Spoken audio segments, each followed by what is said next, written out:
Polycystic ovarian disease जिसको बोलते हैं या सिंड्रोम बोलते हैं, इसकी फुल फॉर्म है। एंड आज की डेट में आपने देखा होगा कि बहुत सारे आर्टिकल्स आते हैं, बहुत सारे न्यूज़पेपर कटिंग्स आती हैं, जिसमें ये प्रॉब्लम्स के बारे में बहुत कॉमन हो चुकी है, ऐसा बताया जाता है। जैसे हर 5 में से 1 वुमन जो सफ़र कर रही है पीसीओएस, पीसीओडी से, राइट? एंड गायनेकोलॉजिस्ट बोलते हैं कि ये जो प्रॉब्लम्स आ रही है ना फीमेल्स को, इसका जो सबसे बड़ा रीजन है ना, वो उनकी प्रॉपर डाइट ना होने की वजह से, प्रॉपर लाइफस्टाइल ना होने की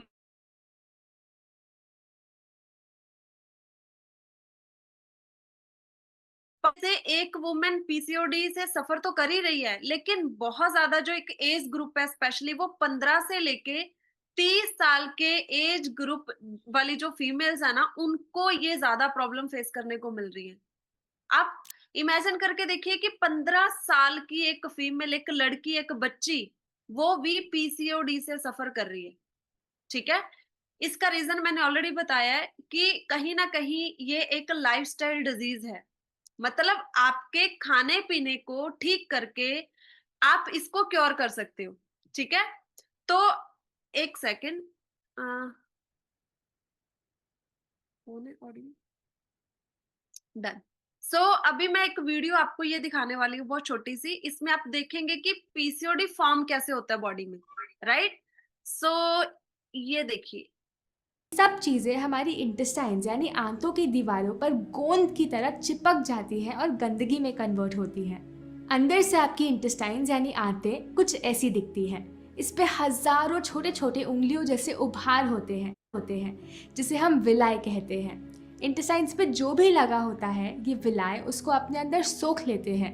गंदगी लगी होगी तो वो गंदगी को ही अपने अंदर सोखेंगे और आपके खून में भेजेंगे। वहाँ से ये गंदगी आपकी पूरे शरीर तक पहुँचती है। जब ये गंदगी आपकी ओवरीज में जाकर सिस्ट्स का रूप ले लेती है तो हम उसको कह देते हैं पीसीओडी या पीसीओएस, पॉलीसिस्टिक ओवेरियन सिंड्रोम।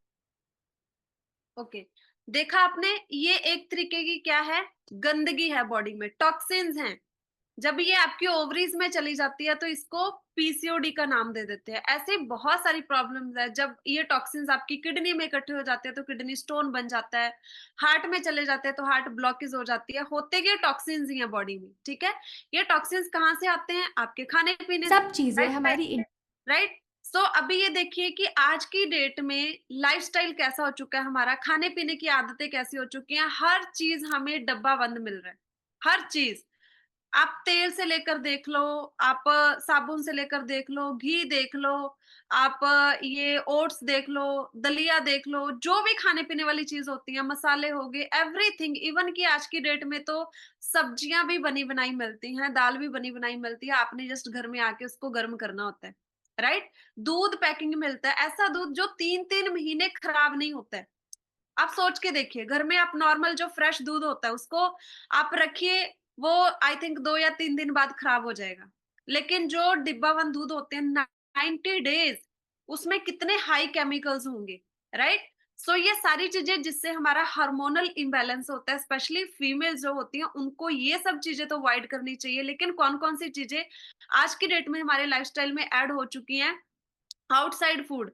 आज की डेट में लोगों का जो रूटीन है वो ऐसा हो चुका है कि उनको पता है कि मेरे हस्बैंड सुबह से लेके शाम तक जॉब पे रहते हैं, सुबह का खाना भी इकट्ठे नहीं खा पाते हैं, लंच भी इकट्ठे नहीं कर पाते हैं, चलो डिनर बाहर करने चलते हैं। मोस्टली आज की डेट में लोग डिनर बाहर ही करते हैं, ठीक है?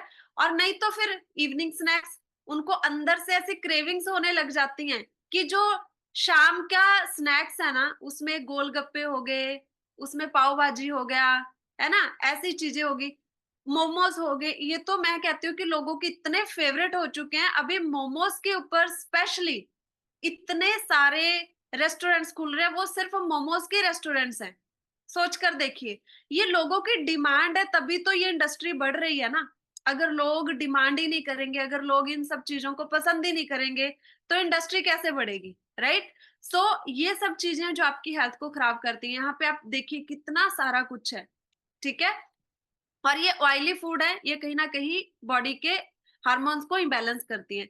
इसके बाद ये स्नैक्स हो गए, घर में क्या करते हैं, हम कोई चने वगैरह, नट्स वगैरह, या सीड्स वगैरह रोस्टेड, ऐसी चीजें तो रखते नहीं है मोस्टली लोग। क्या रखते हैं? चिप्स हो गए, लेज हो गए, कुरकुरे हो गए। ये सब चीजें आपकी सेहत को बहुत ज्यादा खराब करती हैं। इसके अलावा मोस्टली लोग चाय के साथ क्या खाना पसंद करते हैं? या तो बिस्किट्स, या रस, या नमकीन। ठीक है। एंड इसके बाद ये देखिए नूडल्स वगैरह, ये तो आजकल लोग घर पे ही बना लेते हैं। पहले वाले टाइम में ये सब चीजें नहीं होती थी। बिस्किट भी बनते थे तो चक्की होती थी ना स्पेशल, उससे बनते थे घर वाले बिस्किट। उसमें देसी घी, आटा प्रॉपर उससे बनाया जाता था, गुड़ शक्कर के बनाए जाते थे। लेकिन आज की डेट में 90% जो बिस्किट्स वाले पैकेट होते हैं ना, कभी उसके पीछे इंग्रेडिएंट्स को पढ़कर देखिए, उसमें सबसे पहले लिखा होता है व्हाइट फ्लोर। कौन सा? मैदा। ठीक है। एंड वो उससे बनाए जाते हैं। और ऊपर लिखा भी होगा फाइबर वाले बिस्किट, या उसके बारे में कैशियो बिस्किट्स। आप सोच कर देखिए उसमें कितने कैशियो डाले गए हैं, आप पढ़कर देखिए।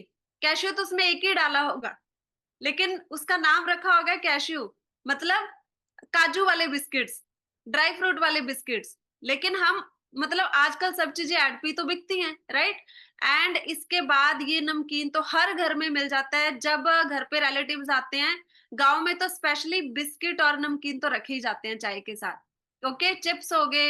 एंड इसके बाद एक सेकेंड, इसके बाद ये सारी चीजें जो हमारी सेहत को खराब कर रही हैं। ब्रेड हो गए। ब्रेड भी इतने कॉमन हो चुके हैं आज की डेट में, घर में लोग सैंडविच बनाते हैं, या घर में ही जो पिज़्ज़ा का बेस होता है वो भी घर में ही ले आते हैं बाहर से। ठीक है? ऐसी सब चीज़ें जो भी मतलब डब्बा बंद होती है या पैकिंग होती है ऑलरेडी। इसके बाद अ ओके, इसके बाद ये केचअप्स होगी, ये भी आपको हर घर में मिल जाएँगी। समोसा खाना है, उसके साथ भी खानी है, पकोड़े खा उसके साथ भी खानी है। एंड इसके बाद चाय, चाय तो बहुत कॉमन है। अगर घर में रिश्तेदार आ गए, उसको चाय नहीं पूछी, तो वो निराश हो जाता है कि और सब कुछ आपने खिला-पिला दिया, लेकिन चाय नहीं पूछा। तो सम टाइम वो अपना मुँह खराब कर लेता है, राइट? एंड इसके बाद कॉफ़ी, हाई कैफ़ीन है, बहुत ज़्यादा हाई कैफ़ीन। आप लिमिटेड अमाउंट में लेते हैं कोई प्रॉब्लम नहीं है, लेकिन कहीं न कहीं ये सब चीज़ें आपके हार्मोन्स को इम्बैलेंस करती हैं। एंड इसके बाद टिन्ड बॉक्स, ये सारी चीज़ें जो पैकिंग में होती है, आप इस पे पढ़ के देखिए क्या-क्या चीज़ें इनमें डाली गई है। सॉस वाले केन है, इसके बाद मशरूम सूप है, टोमेटो सूप है, राइट? ये सब चीज़ें आज की डेट में आपको प्रॉपर रेडी मिलती हैं, सिर्फ आपने इसको घर पे गरम करना होता है, राइट? एंड ये सब चीज़ों से क्या होता है, जो डिब्बाबंद चीज़ें होती है, पैकिंग चीज़ें होती हैं, इससे आपका वेट गेन होता है, ठीक है? एंड जब वेट गेन होता है, तो हार्मोन्स इम्बैलेंस होना शुरू हो जाएगा। एंड जब आपकी बॉडी अंदर से प्रॉपर डिटॉक्सिफिकेशन नहीं कर रही, बॉडी में से गंदगी नहीं निकाल रही, तो कहीं न कहीं फेस खराब होना शुरू हो जाता है। मोस्ट ऑफ द टाइम जो फेस पे पिंपल्स होते हैं ना, वो हार्मोन्स इम्बैलेंस की वजह से होती हैं। कइयों को गलत कॉस्मेटिक्स लगाने की वजह से भी होते हैं। कइयों को कइयों की एक्ने प्रोन स्किन होती है, मतलब वो जो मर्ज़ी लगा लें, उनके जाते नहीं है। लेकिन सबसे बड़ा रीज़न जो होता है, वो हार्मोन्स इम्बैलेंस होता है। जो हार्मोनल इम्बैलेंस की वजह से फेस पे पिंपल्स होते हैं ना, वो आपके इस एरिया पे ज़्यादा होते हैं, चिन वाले एरिया पे, ठीक है? एंड इसके बाद हेयर फॉल होना शुरू हो जाता है। आज की डेट में आपने देखा होगा, इतनी कॉमन प्रॉब्लम है कि इतने ज़्यादा बाल झड़ते हैं, इतने हेवी पहले हेयर्स होते थे। क्यों? क्योंकि अलग-अलग तरीके के केमिकल्स वाले शैम्पू आ चुके हैं, या हमारा हार्मोन इम्बैलेंस हो रहा है, उस वजह से भी हेयर फॉल होता है, राइट? फेशियल हेयर ग्रोथ, ये भी बहुत कॉमन है। लड़कियों के चिन्ह पे हेयर्स आने शुरू हो जाते हैं जब हार्मोनल इम्बैलेंस होता है, ठीक है? एंड उनकी स्किन भी यहाँ से ब्लैक होनी शुरू हो जाती है। एंड ये सब प्रॉब्लम्स आती हैं जब पीसीओडी बढ़ता है, पिंपल्स होते हैं, एक्सेस वेट होता है, हेयर फॉल होता है। पीरियड्स जब आते हैं ना एक लेडी को हर मंथ, तो उसको इतने ज़्यादा पेनफुल पीरियड्स होते हैं कि वो सहन ही नहीं कर पाती है, ओके? एंड जब ये प्रॉब्लम्स आती हैं तो डॉक्टर क्या करते हैं? आपको बर्थ कंट्रोल पिल्स देते हैं। ये बर्थ कंट्रोल्स आपने, अगर आपने सुना होगा कभी, ये 21 डेज का एक लाइन वाइज टैबलेट्स होती हैं। ये नहीं कि कहीं से भी आपने खोल के खा लिया। उसका एक प्रॉपर सीरीज होता है। डे 1 आपने ये लेना है, डे 2 ये लेना है, डे 3 ये लेना है। तो ये कौन सी पिल्स होती हैं? जो एनिमल्स को इंजेक्शन लगाया जाता है ना बर्थ कंट्रोल पिल्स का, उनको क्यों लगाया जाता है? ताकि वो ज़्यादा दूध दे, जब उनको बेचा जाए तो हमें ज़्यादा मुनाफ़ा मिले, उनका वेट बढ़ जाता है। तो वो वाली पिल्स आपको दी जाती हैं आपके हार्मोन्स को बैलेंस करने के लिए। आपको लगता है उससे आपका हार्मोनल जो इम्बैलेंस हुआ है वो बैलेंस हो जाएगा? उससे तो आपकी प्रॉब्लम और बढ़ जाएगी। आपने देखा होगा जब आप हार्मोन्स पिल लेनी शुरू करते हैं तो आपका वेट और ज़्यादा बढ़ना शुरू हो जाता है। कहीं न कहीं अगर आपकी जो पीरियड्स प्रॉब्लम है उसमें आपको थोड़ा रिलीफ तो मिलता है, लेकिन आपका जो वेट है वो बहुत ज़्यादा एक्सेस में जाना शुरू हो जाता है, ओके? एंड इनफर्टिलिटी प्रॉब्लम्स आती हैं। बहुत सारी लेडीज को हार्मोन्स इम्बैलेंस होने की वजह से, पीसीओडी की प्रॉब्लम होने की वजह से, पीसीओएस की प्रॉब्लम होने की वजह से कंसीव करने में भी दिक्कत आती है। बेबी कंसीव करने में बहुत ज्यादा दिक्कतें परेशानी आती है, इसीलिए अपना लाइफस्टाइल अच्छा करना बहुत जरूरी है। ओके, एंड ये सब चीजों को हम कैसे ठीक कर सकते हैं? भगवान की तरफ से बहुत सारी चीजें हमें फ्री मिलती हैं, लेकिन हम उसकी वैल्यू नहीं करते हैं। वो 5 पावरफुल हीलिंग चीजें कौन-सी है? सबसे पहली स्पेस। ये स्पेस है, मतलब अगर हमारी अंदर से जो इंटेस्टाइन्स है या ब्लड वेसल्स हैं या हमारे सेल्स हैं, अगर वो खाली होंगे, तो ही हमारी बॉडी अच्छे से काम कर पाएगी। अगर उसमें गंदगी जमा है, उसमें टॉक्सिन जमा है, तो काम ही नहीं कर पाएगी। इसीलिए स्पेस, स्पेस बहुत ज़रूरी है। जैसे अगर हमने मैं आपसे एक सवाल पूछती हूँ, अगर हमने रोड को साफ करना है, एक चलती हुई रोड है जिस पे बहुत सारे बाइक्स, कारें चलती हैं, बहुत चलती है, लेकिन हमने उसको साफ करना है, तो क्या करना पड़ेगा? कुछ टाइम के लिए, 2 घंटे के लिए, आधे दिन के लिए, 1 दिन के लिए ट्रैफिक रोकनी पड़ेगी, तभी हम रोड साफ कर पाएँगे ना। सेम वैसे ही अगर हमने अपनी बॉडी को अंदर से साफ करना है ना, तो इसको प्रॉपर पहले आपने फास्टिंग जिसको बोलते हैं, फास्टिंग से क्या होता है आपके अंदर स्पेस आता है। क्यों भगवान ने ऐसा सिस्टम बनाया कि हमें सुबह, दोपहर, शाम को भूख लगती है या फिर उसके इन बिटवीन थोड़ी-सी भूख लगती है, हम हमेशा क्यों नहीं खाते हैं? बिकॉज़ वो स्पेस, वो गैप ज़रूरी होता है। ठीक है? उस गैप में हमारी बॉडी डिटॉक्सिफिकेशन करती है, गंदगी को शरीर से बाहर निकालती है, ओके? जब ये हमारी आंतें खराब हो जाती हैं तो कैसी दिखती हैं और साफ होती हैं तो कैसी दिखती हैं आप देखिए, ठीक है? एंड इसके बाद एयर, फ्रेश हवा लेना बहुत ज़रूरी है। आज की डेट में क्या होता है, लोग ये देखो, सबसे पहली पिक्चर देखिए, सोए हुए हैं, जैसे ही उठे सीधा बाथरूम में गए, बाथरूम के बाद अपना नहा धो के खाना खाया, खाना खाने के बाद जॉब के लिए कार में बैठ गए, कार के बाद ऑफिस में बैठ गए, अंदर ही अंदर है, बाहर तो कभी आए, कहीं आए नहीं कांटेक्ट में। फिर वॉशरूम वगैरह में गए, फिर अपना खाना पीना खाया, फिर घर में आ गए, टीवी देखने लग गए, फिर सो गए। ये एक्चुअली आज के ह्यूमन बीइंग का एक नॉर्मल रूटीन हो चुका है, एक डब्बा बंद लाइफ हो चुकी है। वो फ्रेश एयर में जा ही नहीं पा रहा है, और वो जाता भी नहीं है बिकॉज़ वो इतनी ज़्यादा टेंशन्स होती हैं, काम की इतना रूटीन उसका बिज़ी है। इसीलिए कहते हैं कि सुबह उठने के बाद आपने सनराइज का जो ब्रह्म मुहूर्त टाइम होता है ना सुबह का, उस टाइम पे बाहर जाइए। सबसे बेस्ट टाइम सुबह 4 बजे, 5 बजे बाहर टहलने जाइए, थोड़ी वॉक करके आइए, फ्रेश एयर में जाइए, आपको अंदर से गुड फील होगा। इन 5 चीज़ों से ही हमारी बॉडी बनी हुई है, एंड भगवान बोलते हैं अगर ये 5 चीज़ों को आप अच्छे से यूज़ करना शुरू कर देंगे ना, तो आपकी body day by day fit होती जाएगी। सनलाइट, ये तो लोग लेते ही नहीं है, इसीलिए आज की डेट में इतनी ज़्यादा विटामिन डी की कमी हो रही है। सनलाइट हमारी बॉडी के लिए बहुत ज़रूरी है, एंड ये ऐसे नहीं कि दोपहर को जाके धूप में आपने बैठना है। दोपहर को थोड़ी डेंजरस रेज़ होती हैं जो निकलती हैं, यूवी रेज़ आपने सुबह जब सनराइज़ होता है, सुबह वाली सनलाइट 15-20 मिनट धूप की तरफ बैक करके अपनी बैकबोन को धूप लगाइए, उससे आपको काफ़ी अच्छे बेनिफिट्स मिलेंगे, ओके? एंड पानी, पानी भी फ्री मिलता है, लोग पानी भी पूरा नहीं पीते हैं। जैसे परसों सीएमडी पे टॉपिक हुआ था, सर का नाम मुझे एग्ज़ैक्ट याद नहीं है, लेकिन बिहार से उन्होंने इतना अच्छा टॉपिक किया था सीएमडी के ऊपर। उन्होंने बताया था कि पानी हमारी बॉडी के लिए कितना ज़रूरी है। हमारा ब्रेन 90% पानी से बना हुआ है, हमारी पूरी बॉडी 70% पानी से बनी हुई है, ठीक है?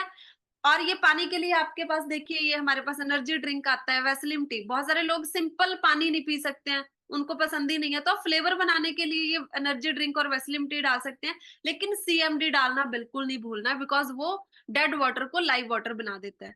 अर्थ हमें जो ज़मीन है ना, ये जो हमारी धरती माँ है ना, हमें इतना कुछ देती है ना, फ्रूट देती है फ्रेश खाने के लिए, वेजिटेबल्स देती है खाने के लिए, स्प्राउट्स जो दालों से बनते हैं, ग्रेन्स हो गए, ये हमें हमारी धरती माँ देती है, लेकिन हम अन इन सब चीज़ों को ना इतने मसाले डाल के, तेल डाल के, इतना ज़्यादा प्रोसेस बना लेते हैं कि जिससे हमारी बॉडी खराब होती है, उसमें न्यूट्रिशन पूरा खत्म हो जाता है, सिर्फ टेस्ट ही बचता है, ओके? तो ये सारा लाइव फूड है, ये सारा डेड फूड है, ठीक है? सो डेड फूड में ये बॉटल वाली चीज़ें होगी, जो पैकिंग वाली चीज़ें होती हैं। एंड आपने देखा होगा कभी आप ज़मीन में एक दाल का बीज उगाएँगे तो वो उग जाएगा, वो हरा हो जाएगा। आपने देखा है कभी बर्गर ज़मीन में उगाया और बर्गर का पेड़ हो गया हो? चिप्स ज़मीन में उगाया और चिप्स का पेड़ हो गया हो? ऐसा कभी नहीं होता, ठीक है? वो चीज़ें खाइए जिससे धरती माँ उसको ग्रो करती है, रीजनरेट करती है, ठीक है? ये 5 चीज़ें हैं, सबसे पहले धरती, पानी, आग, हवा और स्पेस। ये 5 चीज़ों से हमारा शरीर बना है एंड ये 5 चीज़ें बॉडी को देना शुरू कीजिए और ये जो 5 चीज़ें आपने अवॉइड करनी है, व्हाइट राइस और चीनी, तेल और बिना चोकर वाला आटा मतलब जिसको बिल्कुल बारीक आटा बोलते हैं वो नहीं खाना है और मैदा नहीं खाना है, ओके? इसकी जगह आप ब्राउन राइस खाइए और आप ये पूरा चोकर वाला आटा खाइए और मीठे की जगह डेट्स और गुड़ यूज़ कीजिए, ओके? एंड आपने कोई भी एनिमल बेस्ड फूड नहीं लेना है अगर आपने अपने हार्मोन्स को बैलेंस करना है और नॉन-वेज आपने नहीं लेना है, एग्स नहीं लेने हैं, मिल्क नहीं लेना है। इसको रिप्लेस किया है हमारे शेक मिक्स के साथ बहुत सारे लोग हैं कि दूध की जगह क्या लें? तो दूध की जगह वेस्टीज़ के पास ज़बरदस्त सब्स्टिट्यूट है जिसका नाम है शेक मिक्स। ये प्लांट बेस्ड पाउडर मिल्क है, इसमें कैल्शियम भी है, विटामिन डी भी है और लो ग्लाइसेमिक इंडेक्स है। ओके, प्रोटीन भी है एंड अपने हार्मोन्स को बैलेंस करने के लिए एक लेडी को कम बायोटिक बहुत जरूरी है बिकॉज इसमें मल्टीविटामिन भी है, प्रीबायोटिक भी है, प्रोबायोटिक भी है, प्लस इसके साथ कैल्शियम लेना बिकॉज 25-30 साल की उम्र के बाद हर लेडी में कैल्शियम की कमी होनी शुरू हो जाती है, बोन डेंसिटी कम हो जाती है। एंड इसके बाद सबसे इंपॉर्टेंट जो सप्लीमेंट्स हैं एक वुमेन के लिए शतावरी मैक्स एंड क्रैनबेरी। क्रैनबेरी क्या काम करती है आपके यूटीआई जिनको बाथरूम में इन्फेक्शन होता है जब वो यूरिन पास आउट करते हैं उसके लिए बेस्ट है। मेनोपॉज जब पीरियड्स खत्म होने वाले होते हैं 45-50 की उम्र में तब ये बहुत ज्यादा इंपॉर्टेंट होती है। एंड शतावरी मैक्स हार्मोन्स को बैलेंस करती है। इससे आपकी बॉडी में जो भी मंथली साइकिल को लेकर कोई क्रैम्प्स होते हैं या बहुत ज्यादा पेन होती है या आपको मेंस्ट्रुअल साइकिल टाइम आपका जो ब्लड है बहुत ज्यादा हैवी आता है तो उसके लिए ये बहुत ज्यादा इंपॉर्टेंट है, राइट? एंड मेरी तरफ से ये पर्सनल स्पेशल टिप्स हैं अगर आपने अपने हार्मोन्स को बैलेंस करना है। सबसे पहले तो जो अपना शैम्पू है ना वो पैराविन और सल्फेट फ्री लीजिए। वेस्टेज के पास जो शैम्पू आते हैं ना सारे पैराविन सल्फेट फ्री हैं। वेस्टेज वाले शैम्पू हेयर्स पे लगाना शुरू कीजिए। स्ट्रेस नहीं लेना है, बिल्कुल भी खुश रहना है, ओवर थिंकिंग नहीं करनी है, ज्यादा सोचना नहीं है। अगर हार्मोनल इम्बैलेंस हो चुका है उसको आप ट्रीट कर सकते हैं, अच्छे तरीके से आप उसको क्योर कर सकते हैं। और ध्यान रखिए कि किचन में प्लास्टिक के डब्बे मत रखिए। दालों के लिए हम रखते हैं या फिर हम पानी पीने के लिए फ्रिज में बॉटल्स रखते हैं प्लास्टिक की, उसको अवॉइड कीजिए बिकॉज प्लास्टिक में से ना माइक्रो प्लास्टिक्स निकलते हैं जिससे हार्मोनल इम्बैलेंस होता है। एंड इसके बाद एल्युमिनियम के बर्तन में खाना बिल्कुल नहीं बनाना है, या तो सर्वलो में बनाइए या लोहे के बर्तन में बनाइए, स्टील में बनाइए, पित्तल में बनाइए, लेकिन एल्युमिनियम नहीं यूज़ करना है, ठीक है? तो ये था मेरा टॉपिक। आई होप कि आज के टॉपिक से आपको बहुत कुछ सीखने को मिला होगा।